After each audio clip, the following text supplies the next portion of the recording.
नमस्कार, cook with यमूमध्ये आपणा सर्वांचं मनापासून स्वागत। आज मी जी भाजी करते ती नेहमीच्या पद्धतीपेक्षा वेगळी आणि दिसायलाही छान दिसते, त्याचबरोबर ती चवीला तेवढीच चटपटीत लागते।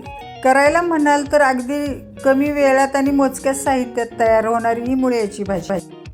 मुळ्याची भाजी म्हटलं की आपल्या डोळ्यासमोर येतं ते मुळा किसून त्याची भाजी केलेली, पण आज आपण थोडेसे वेगळ्या पद्धतीने करणार आहे। त्याच्यासाठी मी इथे ताजा एक मोठा मुळा वजनानं 750 ग्रॅम घेतला।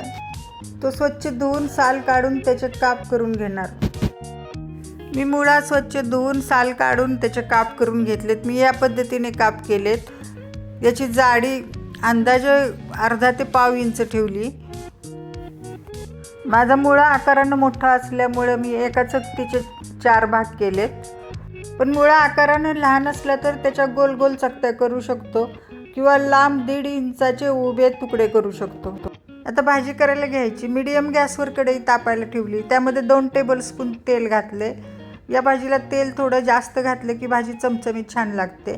तेलाचं प्रमाण तुम्ही तुमच्या आवडीनुसार कमी जास्त करू शकता। तेल गरम झाले, त्यामध्ये अर्धा टीस्पून जिरं घातले। जिरं पण फुलले। आता पाव टीस्पून हिंग घातलं। या भाजीला हिंग थोडा जास्त असला की भाजी छान लागते।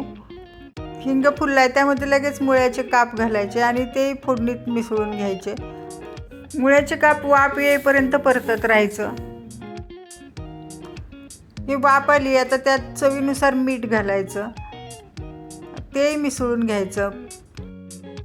मुळ्यात पाण्याचं प्रमाण जास्त असतं, मीठ घातलं की मुळ्याला पाणी सुटतं। आता त्यात उभी चीर दिलेल्या 2 अख्ख्या हिरव्या मिरच्या घालायच्या। उभी चीर दिल्यामुळे मिरच्याचा तिखटपणा भाजीत उतरतो। आता लगेचच कोरडे मसाले घालायचे। त्यामध्ये पाव टीस्पून हळद घातली, 1 टीस्पून घरचा कांदा लसूण मसाला आणि 1 टीस्पून रंगाची बेडगी मिरची पावडर घातली। ते चांगली मिसळून घ्यायची। ही भाजी शिजण्यासाठी वरून पाणी घालणार नाही, मिठामुळे मुळ्याला पाणी सुटले त्यातच भाजी शिजवणार। गॅस बारीक करून कढईवर झाकण ठेवून 5 मिनिटं भाजी शिजू द्यायची। भाजी मधून मधून हलवत होते। 5 मिनिटं झालेत, झाकण काढून भाजी हलवून घ्यायची। भाजी शिजली, आता त्यामध्ये कोथिंबीर घालायची, ती भाजीत मिसळून घ्यायची।